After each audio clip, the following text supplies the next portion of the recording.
Kuroda took the helm at the BOJ in 2013. Gosh, I'm feeling old now. But of course, we are still nowhere near 2% inflation. Can we say that his tenure has been a success when he's failed and looks like will continue to fail to deliver on that? In fact, lots of people saying that they should scrap that target or lower it altogether.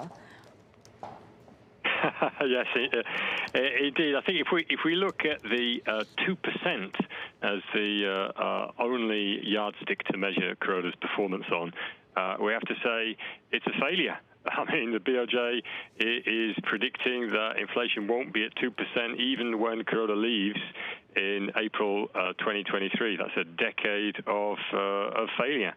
So if it's only about inflation, yes, it hasn't been a success. But why is Kuroda still around? Well, he must be doing something right. And I think that, he puts the BOJ on the same page as the government. He's weakened the yen.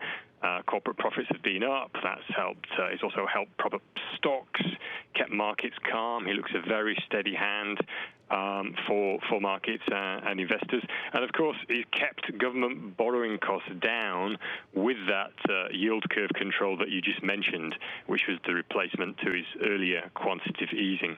So I think there's a lot of positives there for politicians and investors, and that's why he's still around. How does Kuroda and the BOJ fit into Japan's leadership battle right now? Well, we've got obviously uncertainty over who's going to become leader. We've got some wobbles in markets, people wanting to know what the Fed's doing, et cetera, et cetera. This is not the time for any major change in the trajectory of the BOJ. So I don't think any of these candidates are going to jump in and say we want change and we want it now. No. I think they're going to see Kuroda as a steady hand and keep him around for the rest of his term. And so then it's after that. It's after we get out of COVID, after we kind of get into kind of a more kind of normal economic waters. What happens there? Now, the favorite at the moment is Taro Kono. He's the reform vaccine czar, and in the past, he said he wants the BOJ to explicitly spell out its exit from stimulus. He's also pointed out that a 2% inflation should be the result of growth. It's not a target to be aiming at.